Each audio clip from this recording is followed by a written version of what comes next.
It's the Marc Clarke Morning Show. Healthy, wealthy, and wise.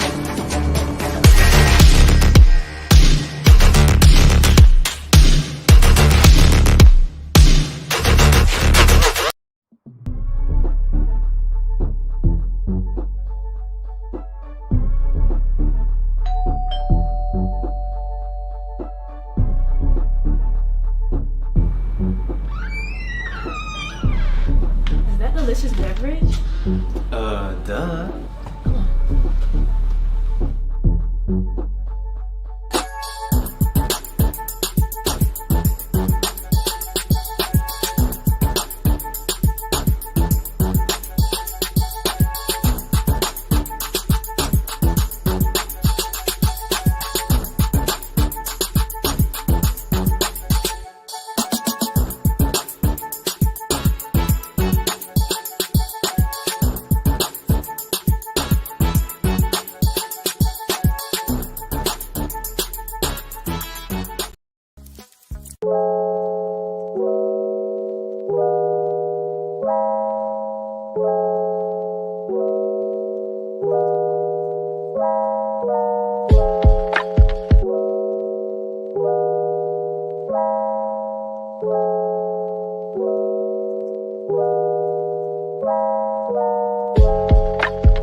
Okay, so we can finally hear you now, because that was. I don't think we can hear you, Mark. Can you hear me now? We can hear you now. We have been all telling you. All that I said, all that, and nobody heard what I said. Well, okay, nobody. Thank you for my sponsors, Delicious Beverage. You can use the Delicious Beverage code Mark 2020, get 20% off, and Royal Moss LLC. Go to Instagram, look up Royal Moss LLC. Tell them Marc Clarke sent you. I start my day off with Royal Moss. And again, DC icon, ladies and gentlemen, Bootsy Vegas is in the building. Finally, we can hear, because the people were saying, "Oh, we can't hear." I like the bells and whistles. Okay. So you got, and let's get the comments popping. I got Shalada in the building. What's going on? Okay, I see what y'all saying. Thank you. I didn't have that up. All right, great. Okay, so we're good to go. So today's show, Bootsy, it's an amazing story. You know, I was blessed to work with DC Black Broadway this past season, and COVID shut down some of the things we were about to do, but God Somebody made way. You know what? We thought that we thought the pandemic was gonna shut it down. But Let me get my money for that complexion plate. Jeez. It built it up. Right. You thought it was gonna shut it down, but it built it up. Yeah. And so we got Dr. Lovail Long here from DC Black Broadway in the building. Doc, what's going on, player? What's going on? And so, you know, we thought it was a shutdown, but it was a bring up. I got to work that out. Okay, but also with DC Black Broadway, the lovely, talented, genius Lisa Renee joins the conversation. What's going on, Lisa? Hi, Mark. How are you? Well, Hey. I am honored to have you guys on the show. You guys have some amazing news. It's awesome. But first, we got to start. Dr. Long, we got to start. You know what, Bootsy, you know, just like you, I run into these people who have these amazing stories. These stories of rags to riches from, as Willie Jolly says, a setback is a setup for a comeback. Right.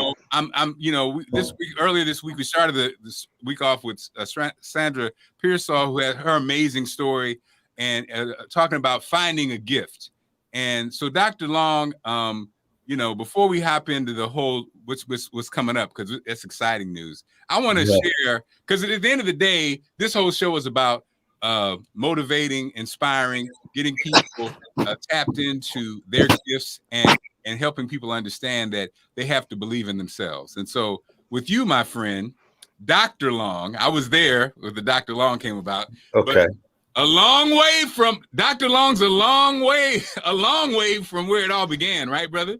Yes. Where it all began. And so, you know, DC Black Broadway is one of the most successful local, you know, theater groups, acting troupes, theater productions in the country, and growing every day. But this all started. Tell us how it started, though, Dr. Long, and we got time. So tell us how it started. No, you didn't go to Juilliard and take screenwriting and then go to film school and NYU. Your story was different, right? Right, a lot different.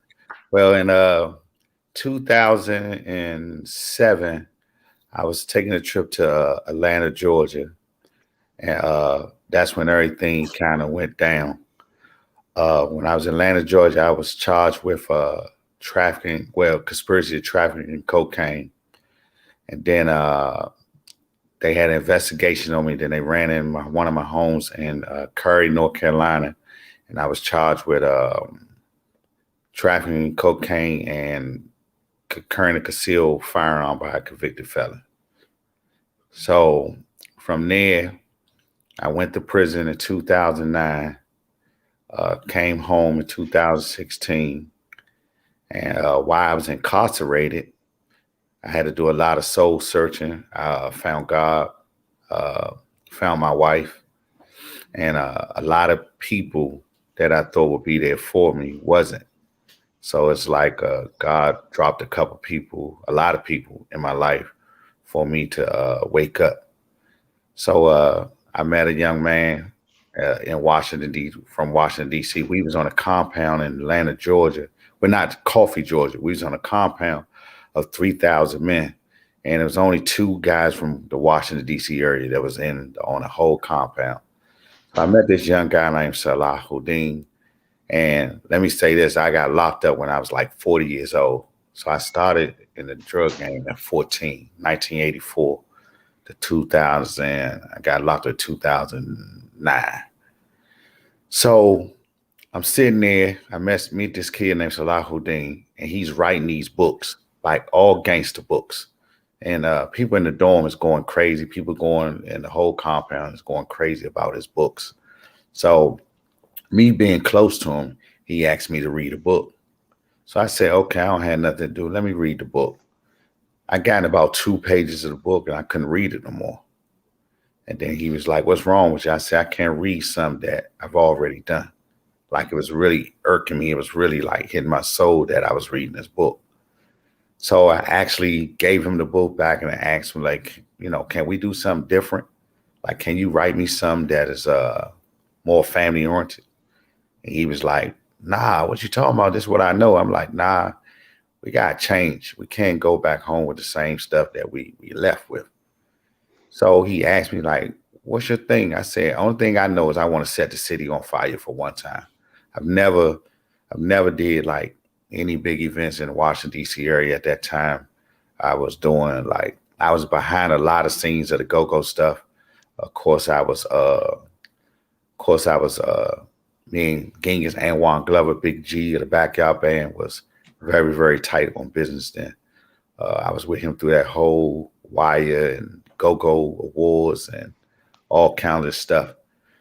And so I wanted to come back home just to make a name for myself, because I've never done it. One night I went to sleep and God said, I want you to write plays. And so we had this like 20-minute talk. And I was like, man, I'm not writing no play. I'm not a playwright. And he was like, nah, you're going to write these plays. And we went back and forth. I was like, nah, I'm not writing no play. I don't, where I come from, guys that do what I do, I don't know not one that ever wrote a play.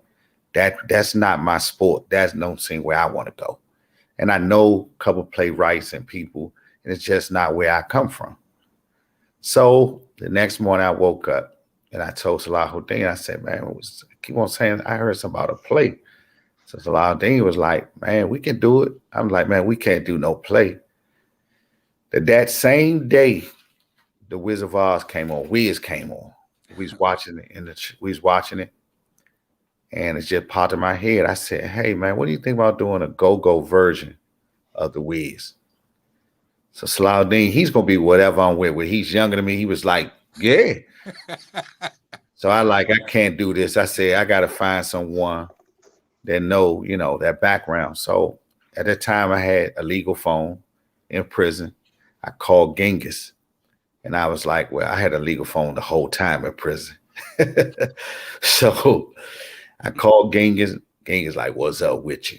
I said, man, I got an ID. He say, shoot it to me, Shawty, what you think?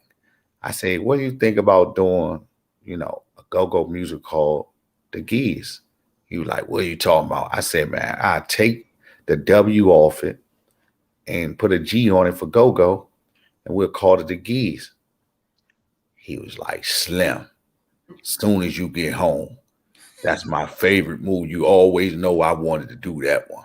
Man, your invitation to him is incredible too. But go ahead, though. Wait a minute. Man, wow.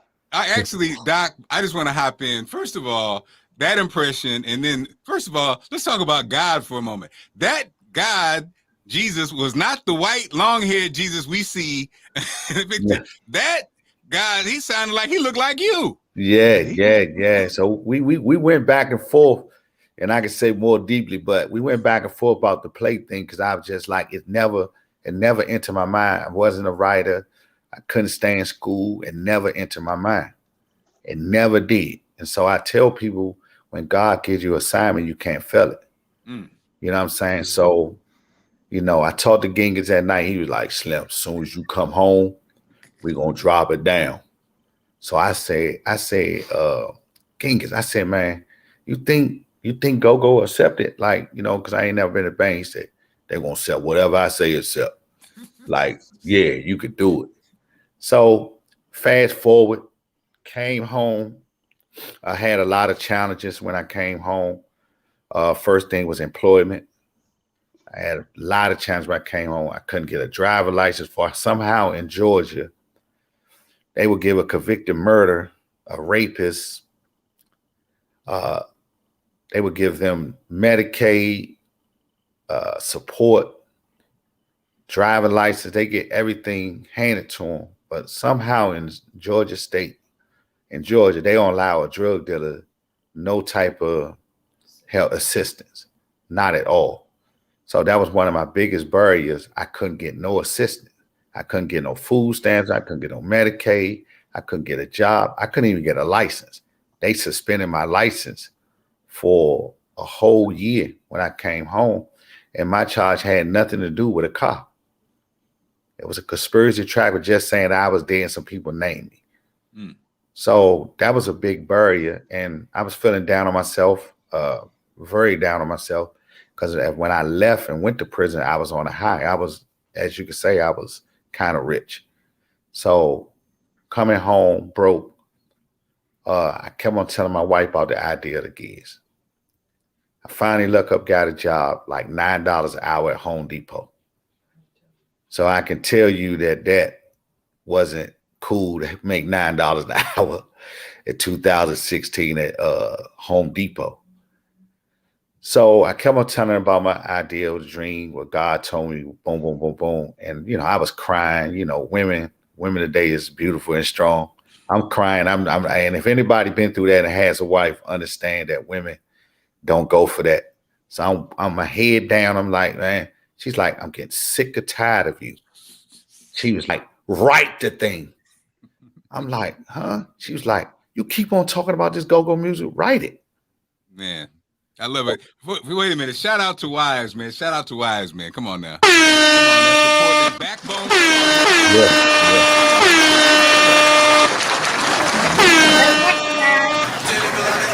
Put some respect on it. Got to put the respect on it. Oh, real quick, for those who don't know who Genghis is, that's Mr. Anwan Glover, aka Big G from The Wire. Yeah. So just wanted to put that out there. Okay. Thank you, Lisa. See, is a woman. That's my director. That's what she do. That's right. So, by the side note, Lisa knows her go-go. We'll get into that later. Go ahead. Yeah, she definitely knows. She's I ain't even say nothing. I just been in quiet. We got between Lisa and Bootsy and we got a go-go squad here. But anyway, that comes later. Go ahead, Doc. Yeah. So with that, I started thinking about jotting some things down, but then God gave me another assignment. He was like, you got to leave Atlanta. And what happened was I got promoted from God to being a manager on the floor and flooring. So they gave me a promotion. They gave me a promotion like 3 months later. So I was really happy about the promotion. So I'm thinking like, okay, I make $9 now. I'm about to get more hours. They're going to at least give me 12, right? So I went signed the application. This is my first job. I've never had a job in my life. I know nothing about working. And Doc, you weren't a spring chicken. Let's keep it real. It ain't like you was 18, right? Right. Okay. Mm-hmm. So I got a promotion, and I was so excited. I just went and signed the application for the job. They gave it to me immediately because they said they wanted me to, because they like my organization. So, and I'm working with people that have been working at Home Depot for like 20 years, and they give me a promotion in 3. So I'm so excited. I signed it. I get the job. So I got going the next day to get the paper.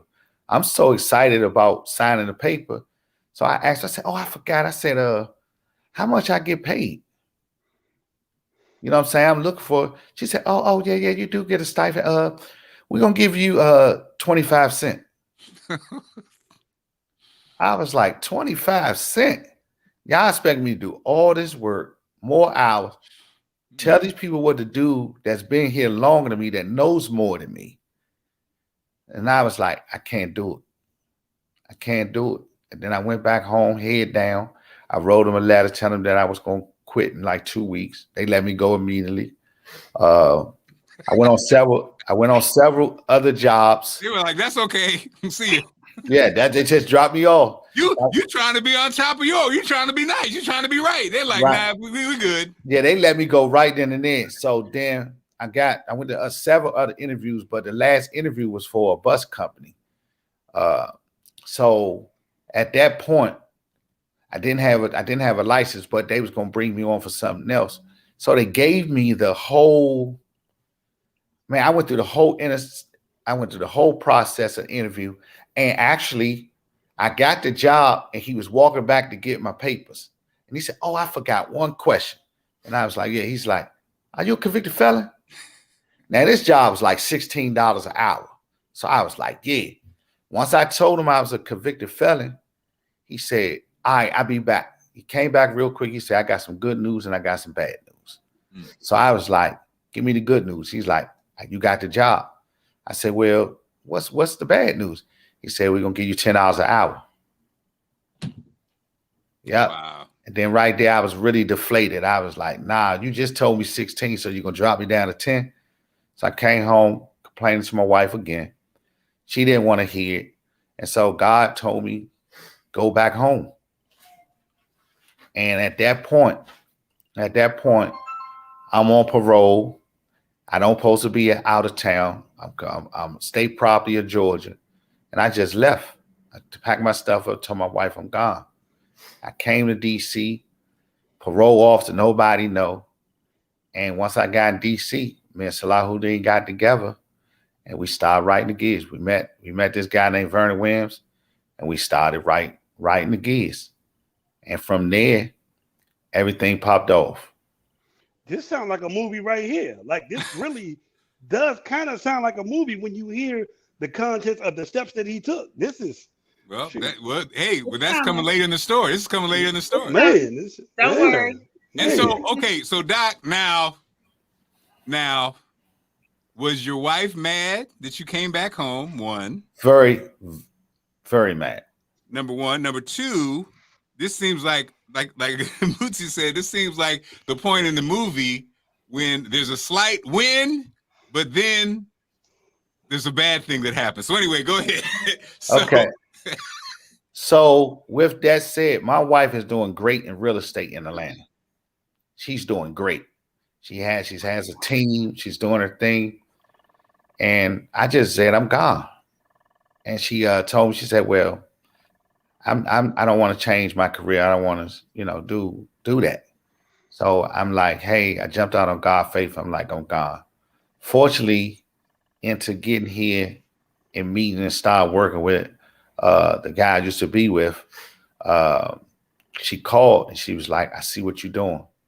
So she said about a month and a half, I fought her all the way to about a month. And she said, well, I'm going to come back home. If you believe in it this much, I'm going to follow you. I'm going to come back home. And man, I was so happy. I was so happy because I was about to break down and go back to Atlanta. But it seems like as soon as I was going to tell her, like, I'm coming back to Atlanta, she called me and said, hey, I moved back home. How did you avoid the parole? How did you avoid not getting caught? Well, I had parole every month. So I would fly back down to Atlanta and go in the parole office, do what I have to do. And as soon as I walk out the parole office, I go right back to DC. So once I did, I started, once my wife told me that she was coming back to DC, I started putting for an interstate compact so I can come home. So, I was past my year mark then. And they, the day that I went down for parole, the day I was going down parole, and I knew that I couldn't make it no more because I didn't have no money to get back down there because people was helping me get down there. The day I knew that I wasn't going to come back, it's possible I'm going to get locked up, is the day that I was sitting in Georgia in a parole officer, and someone called me from Maryland saying that they accepted my parole in Maryland. Okay. And that's when I knew it was on. I said, I'm clean. I'm back in Maryland. And then we sat down. We didn't have confidence. Me and Salahuddin didn't have confidence in the script. We let 2 or 3 people look at it, and everybody said they like it. And I started screaming it around DC. A lot of people wouldn't. A lot of the go-go community wouldn't back it. Of course, they wouldn't go back it. It was something new. So I just kept on running and running and running. I didn't never tell no one that we was well, let me take it back. I started production with Vernon Williams, and I worked for him for about 6 months for free. I did all the dirty work that he wanted me to do, all the dirty work. Worked for him free. We sold out like 2 or 3 shows, introduced him to my network of people, and helped him sell out some shows. And then he gave me an offer of having partnership. And the thing about it, we met at Jasper. I should be getting paid for saying Jasper. Now wait a minute. Now what was this when Jasper's? Which one? We talk about the old Jasper. Largo. Boy, that old Jasper's, boy, that parking lot, boy, old Jasper's. Man. Something. My friend My friend took me to. I never went. I never got plugged in. You know, I worked in Baltimore all this time. I never plugged into DC. I went to Jasper's with a friend. I was like, "Thank you, Jesus, for not plugging me into." Jasper's was off the chain. Anyway, Yeah. Side note. Sorry. Yeah. Go ahead. Wait a minute. Boosie got a comment. What are you saying, Boosie? No, I'm just agreeing. I mean, Lisa was going to say the same thing. Mhm. Jasper's in Largo, boy. Woo! For some reason, I've had several business meetings there. I have no idea why. For some reason. And wait a minute. It's never quiet. It is never quiet in there. And wait a minute. Never. 1 second. God told me to say he ain't asked me about leaving his wife and going back home. God just told me that, Doc. But anyway, go ahead. Yeah. Yeah. Actually, I thought that he did tell me to leave because he was like, you know, follow your dreams. And she knew I was definitely stubborn. So she knew that. And just fortunate she came home because I was about to break down and tell her I'm coming back to Atlanta because I was missing her. So she told me she was coming home she's coming back home and everything started. So I worked for Vern about 6 months. We met at Jasper. I had a pen and a napkin. He had a pen and napkin. And he was like, I want to make you a partnership. So I had put 20% of the business on my napkin, but he never saw it. And then he wrote it on a napkin, and I snatched his napkin. And his napkin said 50%. I said, I'll go with this one. And I balled mine up. And we started running. Okay. Business meeting at Jasper's on napkins. Okay, go ahead, Doc. Right.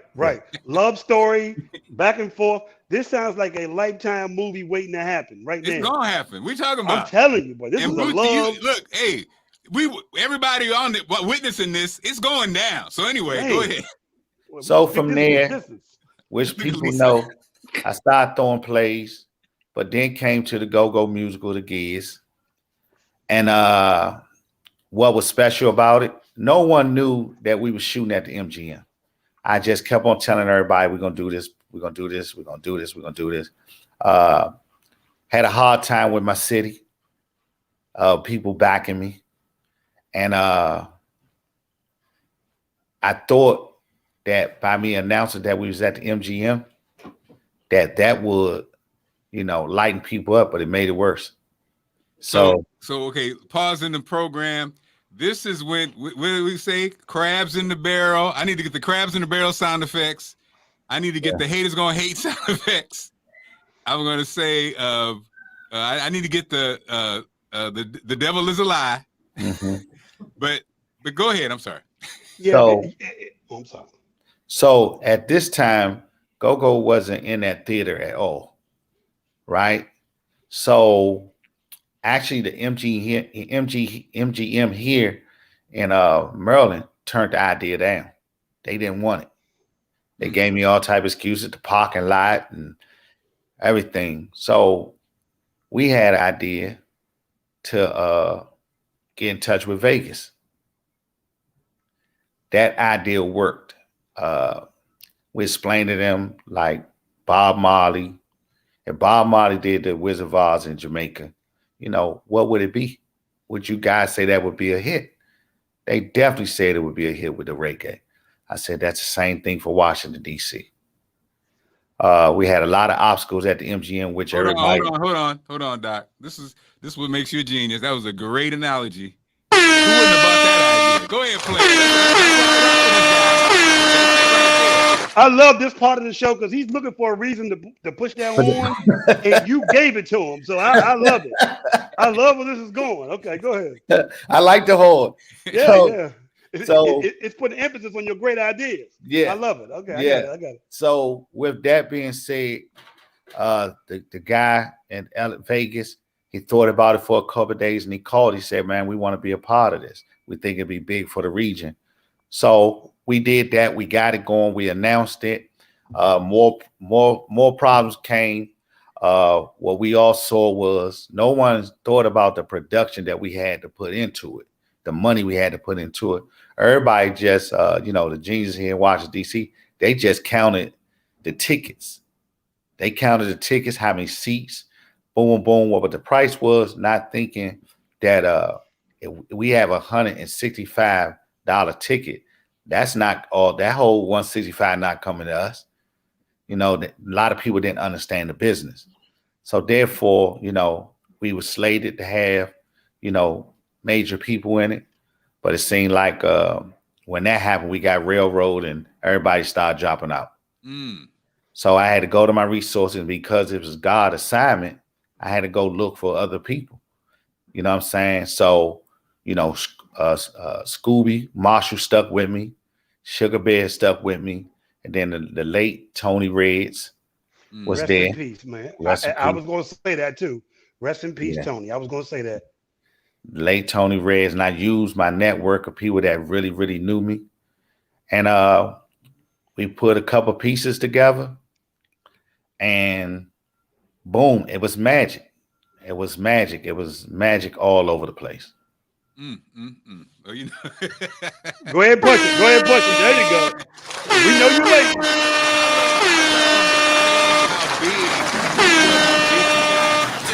The initial thought was just how big it was.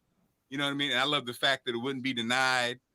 You know, we're not throwing anybody under the bus, but we're not going to say any of the big stars who pulled out. We just leave it alone. But anyway. Yeah. You know, unless you, no, I'm joking. Let's not go there. Lisa, you're right. You're right. Lisa said no, Mark. No, okay, so right. That's right. Because it worked out. It worked out. Exactly. Because it worked out. And the other thing is, just from the outside looking in, so I was not able to be involved in it because I was doing cancer treatment. So I was watching it from afar, and Tony Reds was keeping me abreast the whole time. And then I remember the response once it came out versus what they thought it was going to be. Because I remember hearing so many things. And it's also another interesting dynamic about that was what Go-Go in PG County, as you know, Lovail, they kind of banned Go-Go from PG County for a while. So a lot of the issues was they didn't want, you know, people wanted to pick and choose who they wanted to do business with in PG County in general. They had closed the Legend. The lady who was running for council, her whole mission was, I'm going to run for council, and when I get it, I'm going to ban Go-Go. So at that time, it was so much stuff going on with PG County and Go-Go and why it was. And then because this is the Marc Clarke show, I can actually give you this tip. A lot of people in Go-Go bands thought the reason why they banned Go-Go in PG County because they wanted all the traffic to go to the MGM. So it was like a lot of response was, well, we're not going to support the reason why they wanted to ban the whole thing. It was so many things floating around, you know what I mean? But the idea was amazing. And when it came to fruition, the response was amazing. But these are some of the things that everybody may not know about. And I'm sure you know, Dr. Lovail, the way people get information, you don't know who is telling you, you don't know what promoter is telling you this, what their relation, who they don't like. So it was just so much going on. But people loved the idea, and the response was amazing. And the response opened the door in a lot of ways for Go-Go, which no one never talk about. So at that time, the people inside the MGM that work, the locals that worked inside the MG, I'm telling you, I love them. They was fighting for me. I mean, they was fighting the big, like, y'all don't understand this going to be. And that night, Mr. Philly from the MGM came over to me and said, you did it. He was like, wow, it wasn't no incidents. It was just, and we sold, we was the highest seller for that quarter. Like, what? Yeah, okay, from the food. Doc, I want to ring the bell only because your wife, your lovely wife, has stepped into the building, and that Backbone is in the building. Backbone is in the building. Come on now. Real estate, you're gonna sneak off and go back to DC and possibly go back to jail.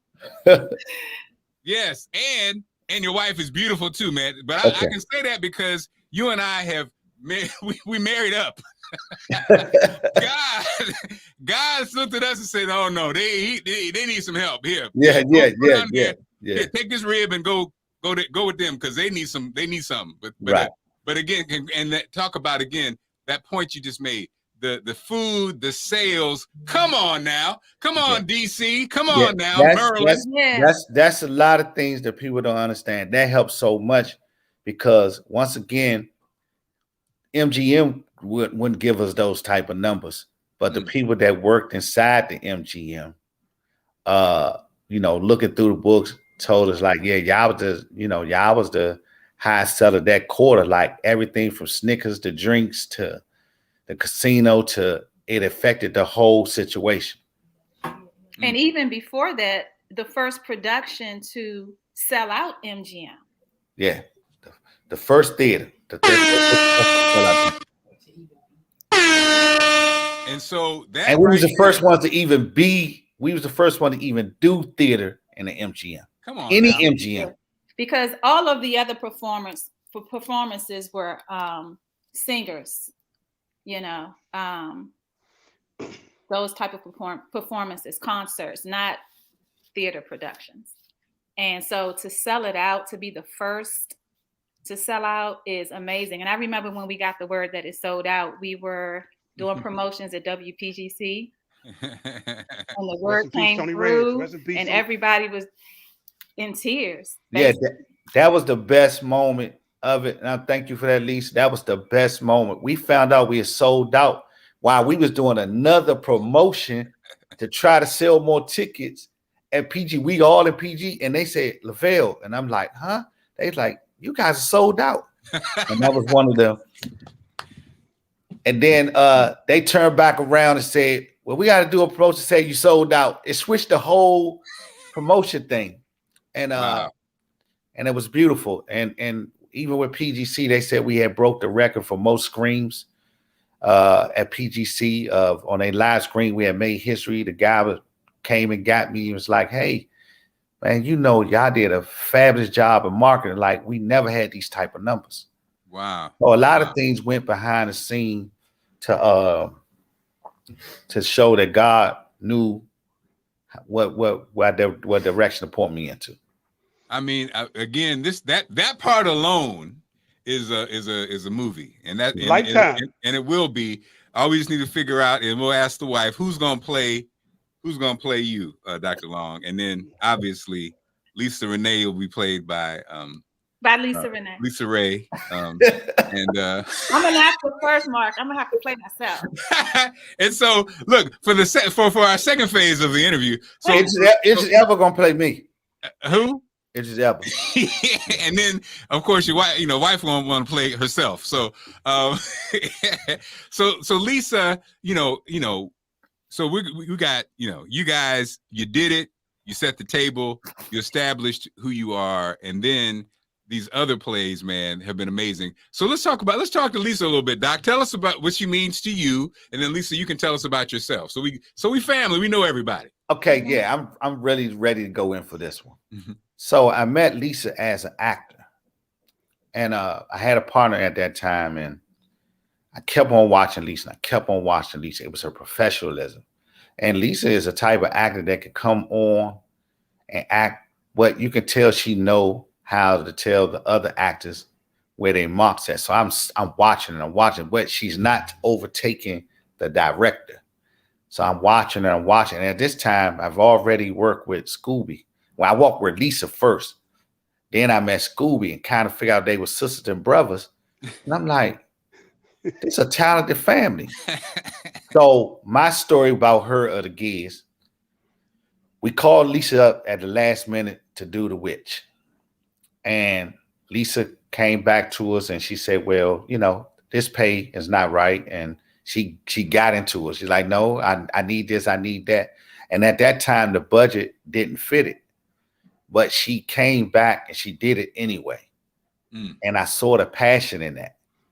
But then throughout watching the gigs, because I was so mesmerized with all the people there, Lisa came out and did The Witch. And for a couple of minutes, I forgot that I wrote this play. I forgot that I wrote it, and I became such a fan of hers.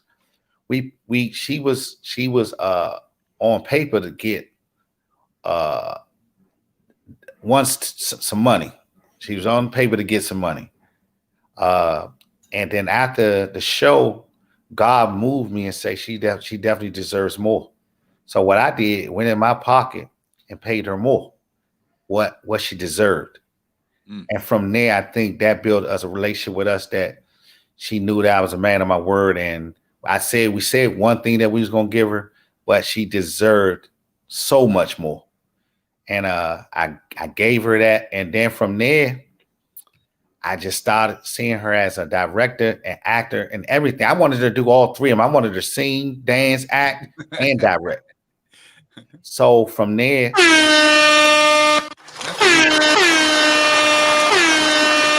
we was waiting on this. We was waiting, Mark. Come on, bro. Come on, man. So I called her brother one day before I even asked her. I called her brother and I said, hey, Scoob, you know what I'm saying? I want Lisa to direct. How should I approach her? And he was like, bruh, you better run her in the ground, get on her, push her, stay pushing. And I kept saying, well, give me some little advice. He said, stay on her, push her. She can do it. Push her, push her, push her. Lisa's face is priceless right now. And I will comment later on why her face is priceless. But go ahead, though. So therefore, I asked Lisa, and she knows she means the world to me. And we on a journey. So I'm going to say this, and then I'm going to let her take it. I see her as a director, but I've told her several times, I don't just see her as a director, but I can also foresee that she will be a part owner of DC Black Broadway. So that's what I see. Come on. Now that's worth the horn. Thank you so much. That's worth the horn right there. Yeah. Yes, thank you so much. Lisa, that means a lot. That means a lot. You have said no that idea. on public, Lisa. He said that out his mouth. Yeah, that's amazing. And you know, black people. Take the napkin back. Don't write nothing on no napkin now, Lisa. Don't write nothing on no napkin. If Big Mama listening, then it's a wrap. I don't care what happens now. If Big Mama listening, Dr. Long, you about to give up some of that company. One thing about out his mouth. One thing about Lovail, I will say though, he's a man of his word. He really is. So if he says it, you can believe it. Love it. You get the horn on that, Doc. I didn't feel like pushing it, but go ahead. So Lisa, tell us about yourself. Obviously, a talented company, talented family, and a talented person. You know, you're more than just a pretty face. Tell us about yourself. Well, let's see. I come from a long line of talented people in my family. My dad, my uncles, my aunt. You know, it goes back. So I will say, Scooby and I, it's DNA that was deposited from our ancestors. Okay? All right. And I've been acting since I was little. When I was 10 years old, I put on a production in my parents' basement. I charged the neighborhood $25 to get in. I forced my friends to be a part of it. And, you know, you always have that one friend is not really, who is, I guess you could say, challenged in the performing area, but she really wanted to be a part of it. So I had her taking money at our front door. And then my older brother, Andre, some of you know him as Edward Cunningham, broker extraordinaire. We call him Governor. Governor used to have Scooby and myself and my sister Angela. He used to have us doing skits. He was always behind the camcorder. Okay, this is what I want y'all to do, or do this, or we're going to come up with this. And we used to do fake commercials and just all kind of crazy stuff. If I believe if YouTube was out back then, we really would have went far with our stuff. So it was just for fun, you know. But my parents saw that this was something that I was really good at and that I was interested in. And so they enrolled me in DC Repertory Company. DC Repertory Company is where I honed my craft and I learned everything theater. They taught us acting, singing, dancing, modern jazz, tap, African, how to be a stagehand, how to be a stage manager, how to work the lights, the tech crew. You had to learn it all. And that's where it all started. And from there, I started getting into doing auditions for TV, you know, and it just went from there. It is something that I definitely love. I would say that even after doing TV and some film, theater is my first love. Theater is my first love. And I really want to try to get the love of the theater back to the DC area. Yes. You know, we have historical theaters. We have the Lincoln Theater. We have the Howard Theater. And, you know, in my parents' generation, the Howard Theater was lit. That was where all of the performers came to perform, was the Howard Theater, you know. And so I just want the love of the theater to come back like it is in New York. You know, you have Broadway, you have off Broadway. And I just think the name DC Black Broadway is brilliant. You know, so that's basically my story. That's and you sticking with it? And so we got exciting news in regards to DC Black Broadway. You know, I met Doc, and we were going to do the Fresh Prince, and then COVID got us, and I was 100 pounds heavier as Dr. Phil. So, you know, there's a new version of the Fresh Prince with a more, you know, svelte Dr. Phil, but I'll be the old heavy Doc. I'm still heavy, so I'm just saying I'm still available, Doc. But you know, we have some. Tell us about the great news. Everybody, get close to your phone, get close to your monitor. We've got some great, exciting news for everybody in the DMV and the world. It's going down right now. Listen up. So the first thing is we are a local business, but we are going on our first tour of the Golden Girls. Rest in peace, Betty White. We are coming to do the Black Golden Girls, which already have sold out like 3 times here in Washington, D.C. So we are going to New York. We're going to Philadelphia. Then we back here in Washington, and then we got Atlanta. So we got 4 cities for the Golden Girls. You know what's so funny? It's so, you know, things don't happen. What do you say? Nothing is by accident, right? Right. And so you guys continue to talk. Bootsy, there's a tie-in. There's a whole bunch of tie-ins here, though. But you know, Bootsy. But I got another one I want to play for you guys. I don't know if you've heard it or not. Bootsy knows what I'm talking about. You guys talk. I'll be right back. You guys continue sharing the good news. Okay. So therefore, what happened was we going on tour, our first tour, which the dates are February 6th, February 14th. So that's soon. February 20th, yes, in Washington, D.C. at the City Winery. So everybody here in Washington, D.C., make sure you go get your tickets. February 20th at the City Winery is going to be a laughter. We have all Washingtonians that is in the cast. We have Lisa, I need you to help me. We got Kim Goods. Kim Good. We have Kathleen Von Crosby Brooks. Mm-hmm. We have Anita Wade. She's a comedian out of Baltimore. And we have Akiba Robinson, a local actress. Wow. Oh, and then we have Terrell Brown. He's playing Romy Rome, the infamous Jerome from the Party Crashers. Right. Oh, wow. Yeah, so it's going to be. Yeah, he's everywhere too. What made y'all choose go? Okay, so what made y'all choose Golden That's Girl? a good question, Boozy. And I know you about to give an interview because you go hard. I love your interview. No. Thank you, man.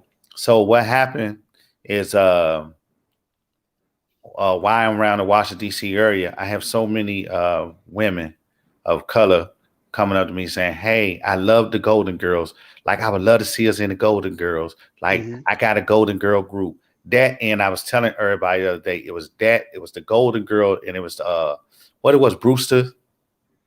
What's the girls? Brewster's Place? Women of Brewster Place. Mm-hmm. Right. So there's two shows that women approach me at all the time, because in theater it's like 96% women, Black women.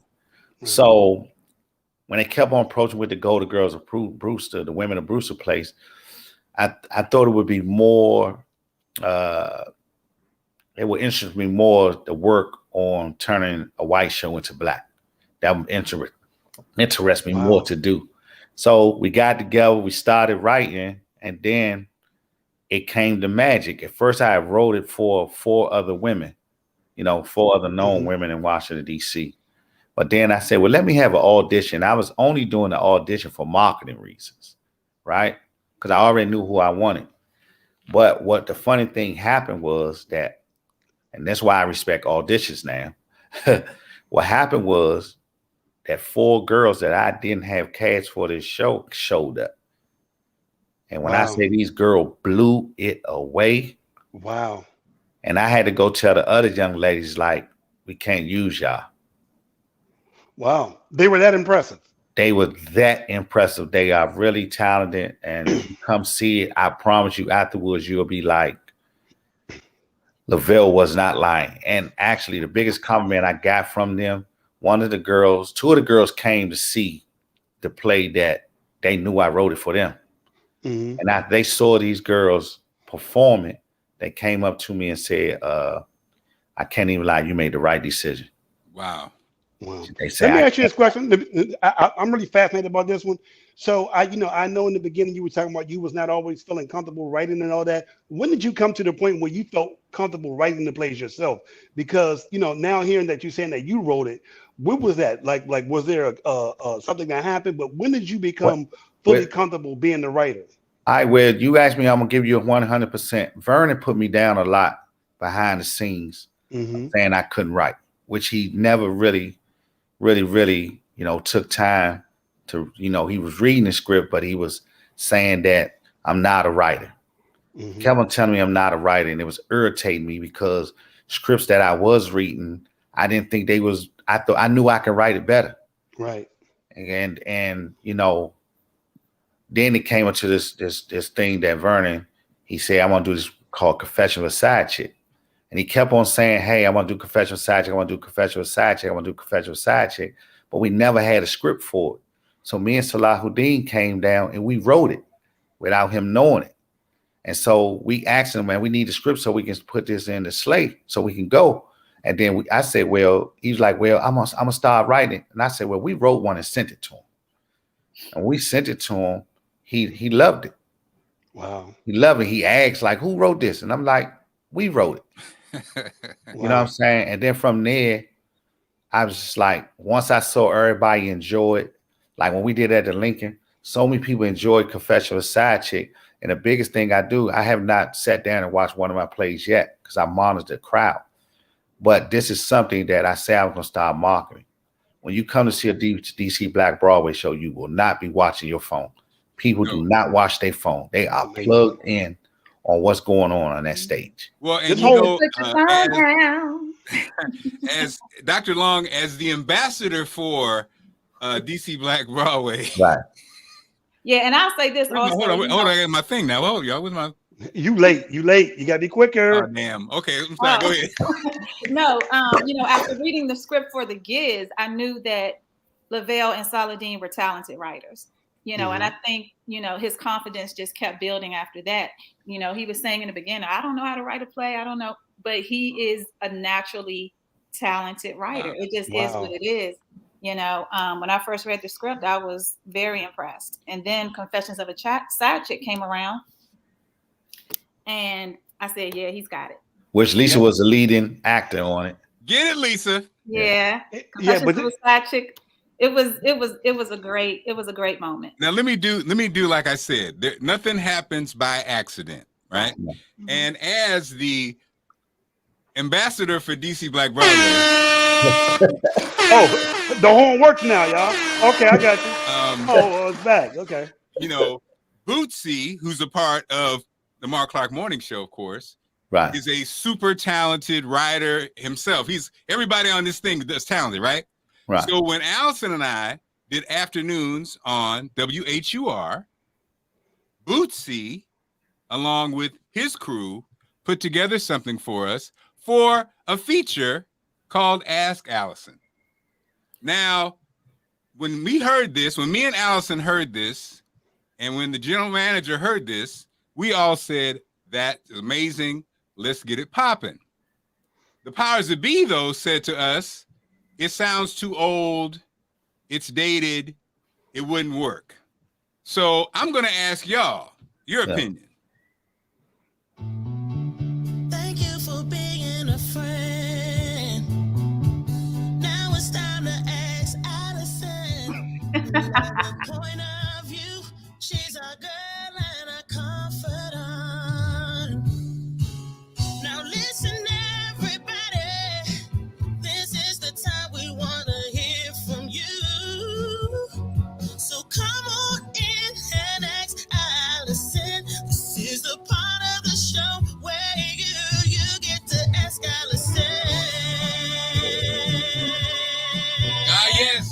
So what do y'all think? I like that. Very classic. Well, now, let me say this. The funny thing about this is me and Scooby are pretty much the two people that write jingles for everybody around here. So Right. we have this little small competitive jingle thing going on between us. You know what I mean? Like, so it's so funny that Lisa's in here because most of our development came in Lisa's house, which is a whole nother story. You know what I That's mean? a whole nother story for another day. so we No, got literally. so obviously the theme song is right there, right? We can throw that in there if we want to, but Yeah, we gotta put that go-go beat on it. yeah. Hey, because I got a tribute I want to do to Betty White on February 20th. Wow. It had something to do with go-go. So Boozy, I'm gonna ring your phone number. Please do. I can get it done in 2 days. Yeah, and so let me say this real quick. Yeah. If those who don't know, Marc Clarke is the official ambassador of DC Black Broadway. Does I the reached out to horn work? Does the horn work? Thank you. I called my publicist one day and said, "Hey, Mark, and this is my eye. I keep my eye open, and people don't understand that I watch everything and how social media is so important. Because when I'm sitting here and I'm looking for people, I came across this guy, Marc Clarke, and I didn't really know too much about him. So I called Warren. And I said, "Hey, Warren, man, I want to bring this guy, Marc Clarke. Man, he got to look, and he's funny. He's like really funny, and he's like a funny the correct way, because he don't really have to cuss to be funny." So I'm like, I think that'll fit. And he was well dressed. I said, well, I think that'll fit our model of DC Black Broadway. Then Warren was like, you know who he is, right? I'm like, nah, I just know that he's well dressed, he speak well, and he fits the model. He said, man, that's Alice Seymour husband. I said, sign him up now. Let's go get him. Let's go get him. I said, let's go get him. That's so funny. Now, the interesting thing is, I've been a fan of Marc Clarke for a long time. Yeah. I remember the first time me and Allison had a real conversation. I'm sure nobody ever does this to Allison.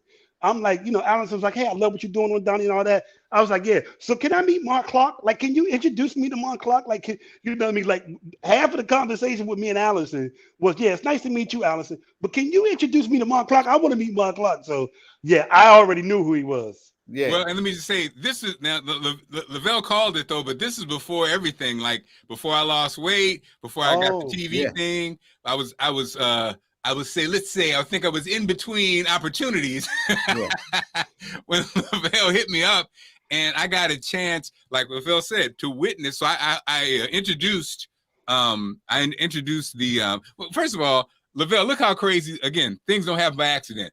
Actually, Lovail had me come with them to Channel 9 when we did the introduction. Yeah. As the play was coming up, right. And I was going to be the MC. And so actually that's the first time that I was on that show on Channel 9. That's crazy. And then we did the show. And like Lovail said, the crowd at the winery, it was crazy. They were having a great time. We had a great time.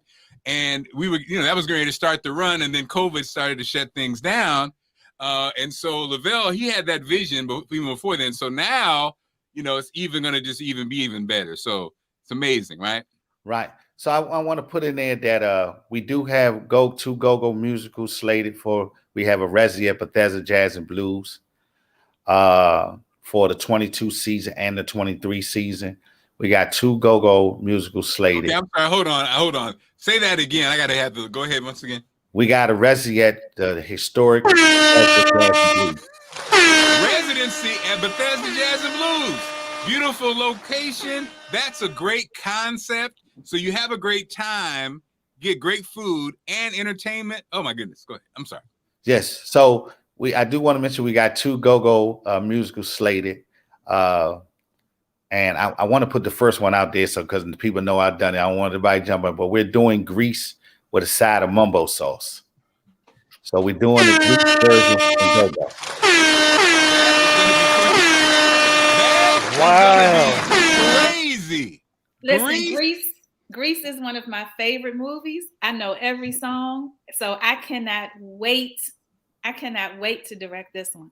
I can't wait for I got chills. And multiplying to that go-go beat. You're the one that I love. Go ahead, Boosie. I know you're gonna be called Boosie. Come on with it. Boosie can't wait. Look at him. Come on, baby. He already know I'm on his line. He already know I'm gonna be calling. Come on, man. He already know. Yeah, so we got a lot of fun coming, man. A lot of fun. I love. Oh, come on now. So we talked about the Fresh Prince. We still gonna wait a minute, hold on, Doc. And Doc's got the best team, marketing team, promotion team ever. That grease with a side of mambo sauce image. Wow. Woo! Gonna be that merch, that t-shirt. Thank you, Jesus. I'm so glad. Wow. Ooh, I'm a 2X now too, by the way. It's gonna be amazing. It's gonna be good. The grease with the mambo sauce graphic with your people. And that's Angela Washington. So let me say this, Mark. Let me say this. We got you slated for this one, but I'm gonna give y'all another one because we got it filmed here, so nobody can't take it. So it's just a form of trademark. Boosie, I know one I got for you. I'm doing a joint called the Go-Go Topia. I got something for you. I've been waiting. I've been waiting for 20 years. I've been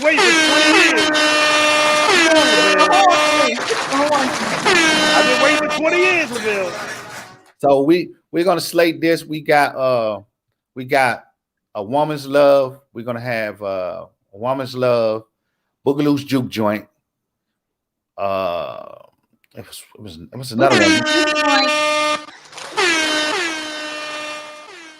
Boogaloo's Juke Joint is set in the 1940s. Wow! Oh man, what? Oh no, not the get the gear on. Y'all gotta stop telling all these ideas. Y'all might gotta stop telling all these amazing ideas right now. Well, the thing is, with the residency at Bethesda Blues and Jazz Supper Club, every weekend, starting in May, not every weekend, but every month starting in May for a full year, we will be doing a different play every month, which hasn't been done. We have a lot of work. Actually, we have a lot of work ahead of us. So we will be doing the ones that we just mentioned. We're going to bring back the Fresh Prince of Potomac. Now, when we were first doing the Fresh Prince, of course, Mr. Marc Clarke was slated to play Uncle Phil. I was not a part of DC Black Broadway exec team. I was an actor for hire, and I was slated to play Aunt Viv. That was going to be my baby. Yeah, so when we do the Fresh Prince, when it does come back around, it'll be a first for me as director and actor. So that's the challenge. So we'll see. Oh, and I forgot to say one thing too. No, I can't say. I would leave that one alone. Yeah, man, you giving us everything, even though everything is secured and trademark down there. I see somebody wrote. But boy, ahead, Lennis. I'm just saying, I'm stuck on that grease with the mambo sauce. I'm stuck with that. Thank you, Lin. Yeah, we ain't worried about it. They can't do it. They can't do it the way I could do it. So we ain't worried about it. All right. Well, you're right. Okay, you're right, Bootsy. Okay, quit talking about it then, Doc. Never mind. Let me say something. You know, that's the one thing I learned. I did learn this, and I'm not trying to, whatever. But when I was in Dubai, a friend of mine is a businessman, and he basically, Dubai and the Silicon Valley, he basically, as a high-level business guy, we were in the room with people who have all the money. And the one thing that I said, wow, I learned, because when you're in black barbershops, people always tell you people have great ideas, but it don't mean nothing. What I learned was, ideas mean everything. The people that have all the money, all they're looking for is a great idea. Right. And Doc, you have amazing ideas. Yeah, you do. And so I get it, and so, because, I think, again, black folks, we hear about great ideas at the barbershop, at the cookout all the time, because we don't see them come to fruition. We don't think they're valuable. Oh, no, they are super duper valuable. And the concepts we talked about today, Lisa and Doc, what you just said about the plays and again, you guys can pull it off. That is a amazing concept and idea. And the thing about your plays of DC Black Broadway, the interaction with the audience, and then just the level of entertainment is such that, sometimes, when I think, Lisa, you talked about theater. We went to, a lot of times when you go to the theater, I think especially for people who aren't necessarily all in or don't know the history, sometimes, it can be dull or not exciting because it's over people's heads a lot of times. Right. You guys do a great job of having a quality product, so it's not like, we've seen some terrible plays that just ain't done right. The quality product, but also entertaining and engagement, and also it has character. So that's a great formula. So congratulations. Thank you. Yeah. One of the reasons for that, Mark, is because I feel like people are more so looking for their 15 minutes of fame, especially with the birth of social media. And people aren't honing their crafts. Amen. They aren't doing their research to really study theater. So they think that they can just put together anything and throw it on stage and they'll have their 15 minutes. But if you want to be in this game for a long time, if you want longevity, you're going to have to hone your craft. You're going to have to study. You're going to have to take classes. And look at those that came before you that were successful, because if social media was to shut down, you better have some skills. Amen. That's really something to think about. That's really something to think about there as well. Because I know we do live in a real microwavable type of society without actually learning the craft. So like those jewels you just dropped is amazing. But also I just think the testament with Dr. Lovail is the fact that he understands the demographic that he's serving because he's been here for so long. I think sometimes people may look at it like he's throwing something out there, but with Lovail being around here for so long at doing multiple things, it's a testament to him understanding the climate. And I also think the response that he got and the support he got was a testament to how he's done business all these years. Like me and Lovail, we always saw each other in passing and talk, and you always saw him handling business. You always seeing them being humble. You always seeing them with an idea. So I think this marriage between him and Lisa is great. You know what I mean? Because it's a testament of where hard work and drive meets talent and determination. This whole thing is really amazing, but it's a testament to you two linking up, because I've known you two for a long time and didn't know that this was going on. So yeah, Lisa gives me a lot of confidence. So when I'm on the phone with her, she don't know this, but I get more confidence when I talk to her. Angela Washington done that for me when I started the game with her graphics and her promotions. She would do something, I would feel real confident around her because it made me feel like it was right. So when I'm with Lisa, like I watched her in rehearsal the other night, and I'm thinking like, well, if they do that, Lisa's already on it like 3 different ways. So it gives me more confidence into what I'm doing when I know that I have a LeBron, on the court. I can coach more better. All right, so, LeBron. Lisa, yeah, LeBron. I called her coach. So it gives me more confidence of creating and knowing that someone can bring your vision together. Because that's what it means. What I do is pretty easy for me, but seeing someone bring that to a vision, and when you look at something that you wrote and then you don't realize you wrote it, you're like, I didn't write that. Because everything is, directors and the actors are so important in this industry that it actually makes me look good, but they're bringing it alive. Wow. Well, look, so that's what I like about it. Dr. Lovail, your story is inspiration. Man, I think you, when we hung out, I think you saw it. You felt me, how impressed I am, how proud I am, and how excited I am to be associated with you guys. It is only getting bigger and better. And so I'm so glad you guys were one of the first guests on the show. And I think it's just going to be 2022 is going to be amazing. I can't even wait. For these shows, man. I can't wait. February. I want to give you a sneak peek on something. I can't tell you this because we ain't got this down right. But I think this combination of you two, and I've been thinking about this, but I want to do my own game show here in Washington, D.C. Oh yeah, come on now. And you know what? And I'm just going to leave that as that. Nothing's by coincidence. I got a great idea for a game show. Well, and we gotta play. Yes. Okay. So enough.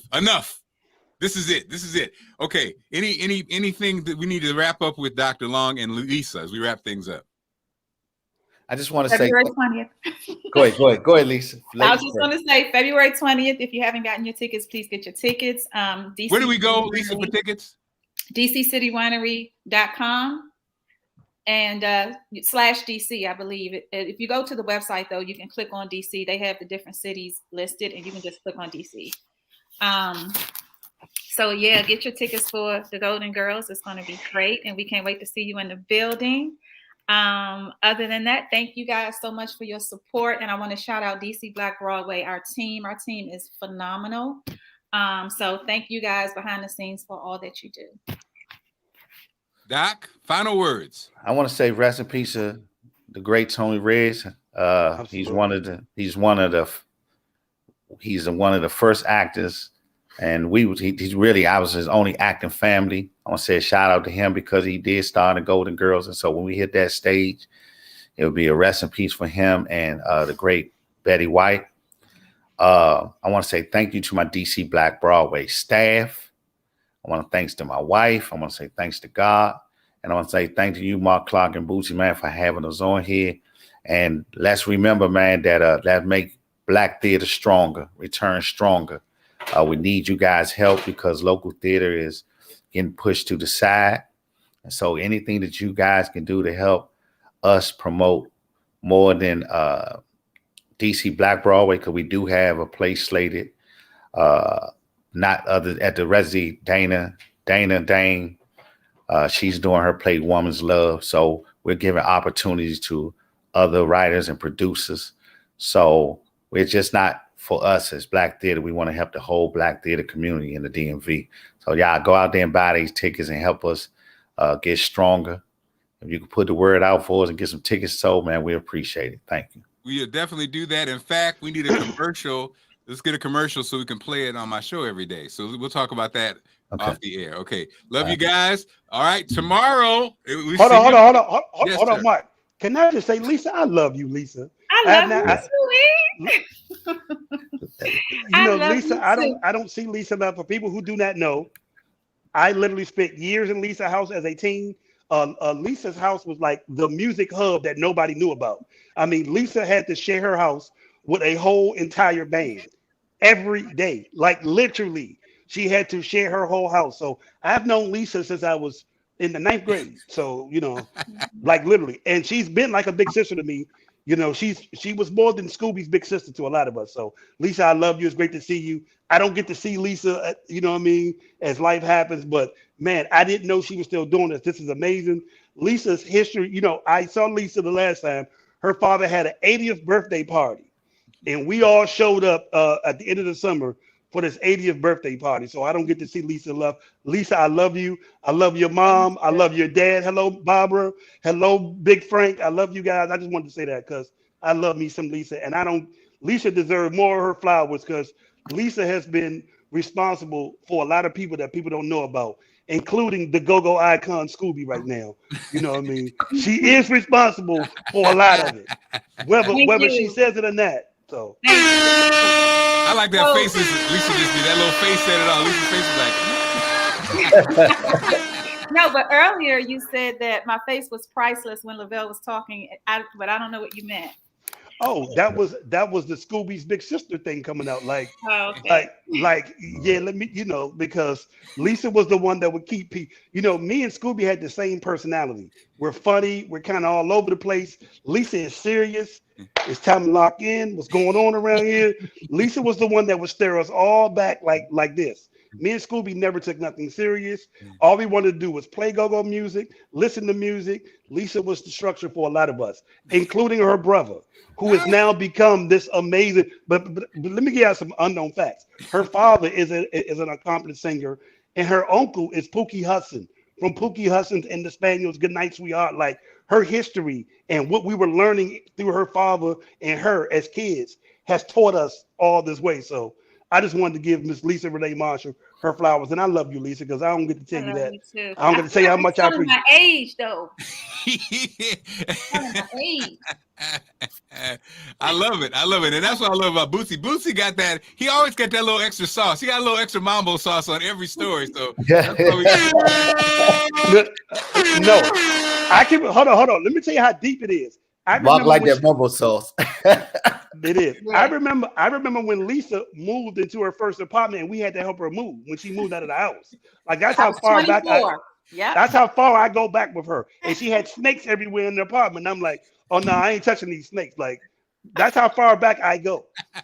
Wait a minute. Okay, you tell Lisa's business now. No, like she had like a little small animal farm in her first apartment. And I remember telling Scooby, I'm not touching these snakes, these animals, bro. Like I ain't doing this. Like, but I remember helping her move into her. That's how far back I go with her. Okay, Lisa, I'm a Virgo. I love animals. I love nature. Who knew? Who knew?